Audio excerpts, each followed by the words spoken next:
So it's starting to get cold out, and if you're a do-it-yourself guy like I am, you're gonna wanna know how to winterize your RV. And I'm gonna show you how I do mine. Now I gotta put in a disclaimer.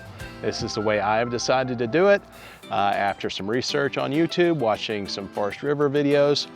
And this is my Forest River Wildwood FSX 178 BHSK. So that gives you a little bit of reference as to what type of travel trailer we're dealing with here. And I'm going to show you step by step how I'm going to winterize this unit. First thing we're going to want to do is find our low drain points. And on this particular unit, they are right back here. So we're going to want to open those up and let them fully drain.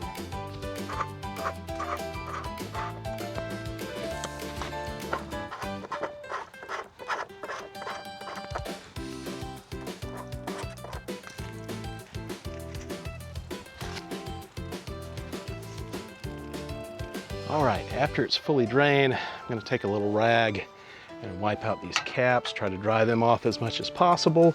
Make sure that the low points are dry. We don't want any water to be freezing up in these caps and causing problems later. So next up, we're going to want to make sure that our freshwater tank is empty.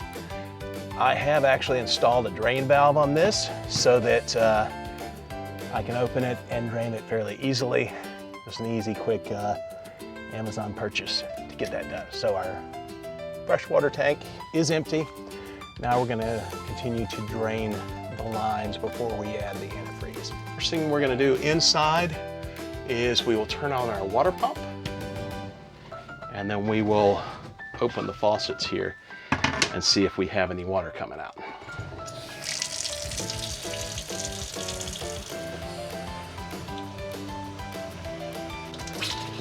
All right, it's getting close to being empty.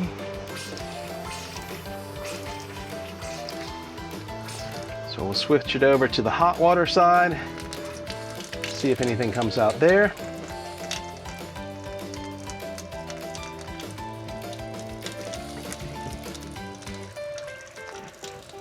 We've got a good bit coming out through that side.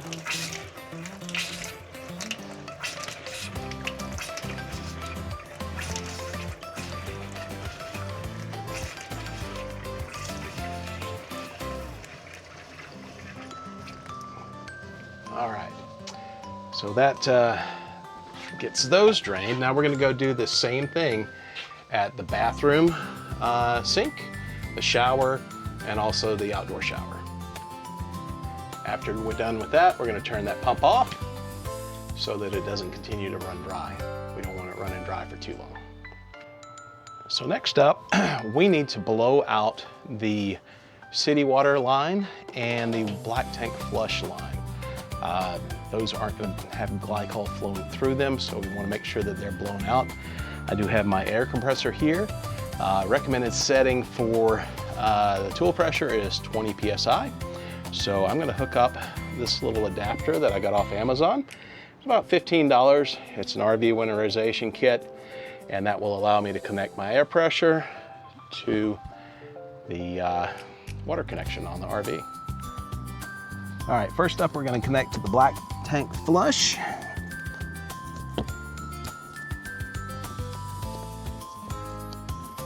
I've got a shut off on this valve, so I'm gonna shut that off. We'll connect the pressure and start running any water through that remains in this line.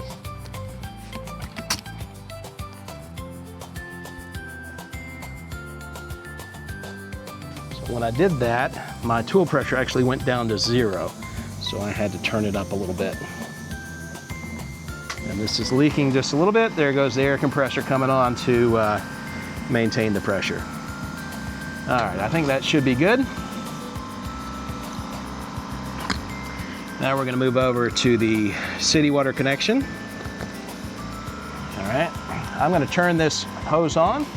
We're gonna go inside, and we're going to do the same thing that we did before at each one of our faucets to make sure that all the water is out of the lines.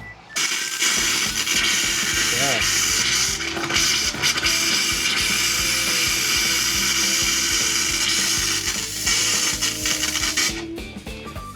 all of that water out. And we'll turn on our shower. Let's drop this down a little bit so it's not spraying all over me.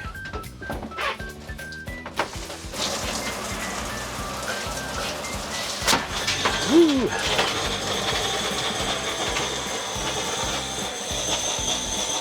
All right, we'll turn on the hot water.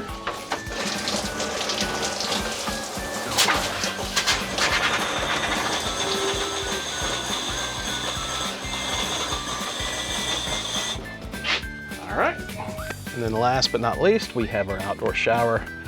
Want to make sure you hit all of those water points. Okay, now that all of our water has been blown out or pumped out of this travel trailer, we can disconnect our air compressor and we'll start pumping glycol through. Luckily, this trailer has an antifreeze connection point. So right where the pump is on the trailer, there's a secondary line and there's a T-valve that allows us to put antifreeze directly into the pump, and then it can pump it through the entire system. So we'll do that right now. So on this model, and I think on a lot of the models, you're gonna find that if you have an antifreeze connection point, it will have a label. You just have to remove this little panel underneath our refrigerator to access it. The 2 screws that hold it in place. And then we've got a hose here that will go in our antifreeze bottle. Take a look in here, there's our water pump. There's also, right here on the side of the pump, there is that T-valve. And if we move that valve over to pointing towards this hose, that's gonna change the direction of that valve to this hose input. All right, here we go. So we've repositioned the valve so it's pointing towards the antifreeze hose. Now we're going to insert it into our bottle of antifreeze and start our water pump. Okay, as you can see, our antifreeze line is in the bottle of antifreeze. Since we're working off of a water pump, it's going to suction up that antifreeze and pump it through the system. So let's turn that on. And now we can open each one of our water valves again until we see the pink flowing. And once we get it through the entire system, then we will be winterized. All right, it is taking that bottle of antifreeze really fast and we're not getting anything out of here yet. There we go. Now we've got some antifreeze. So we'll turn it back over to the cold, turn that on, make sure that we've got antifreeze flowing there. Okay. See, from one faucet, that bottle of antifreeze is almost empty. So there's a lot of lines in here. Okay, so in the bathroom, as you can see, I've got a little emergency light there that comes on when it detects motion in the dark. All right, there we go. And there's that on the cold side. I'm going to do the same thing here in the shower. All right, that's pink. And cold water. And we got pink cold water too. And last but not least, our toilet. When you finish this, you do want to leave some antifreeze in the bottom of the bowl. It can protect the seal. At least that's what I've read and seen on YouTube. And last but not least, the outdoor shower. Okay, we've got pink on both sides there. And we're good. So the last thing we need to do is we need to pull that antifreeze line from our jug of antifreeze, put the cap back on it, and switch that valve back over to the water inlet so that next spring when we take her out again, she'll be ready to go and we won't have to fiddle fart with the valves that are behind a wall panel. One last very important point here, guys, is that I have an on-demand water heater, so I don't have a water tank in the heater. If you do have one of those, you're going to need to make sure that you turn off the water to it, bypass it, and drain that tank. You can find other videos on YouTube that will go through that process with you, but for this particular model, that's all it takes. If you guys have enjoyed this, let me know down in the comments that this has been helpful to you. And if it has, make sure that you hit that thumbs up button and subscribe. We've got lots of new content coming out every week, and we hope you'll join us and tag along. And make sure you hit that notification bell so you don't miss a thing. Until next time, guys, from Peaks to Tides, we'll see you on the next ride. From peaks to tides.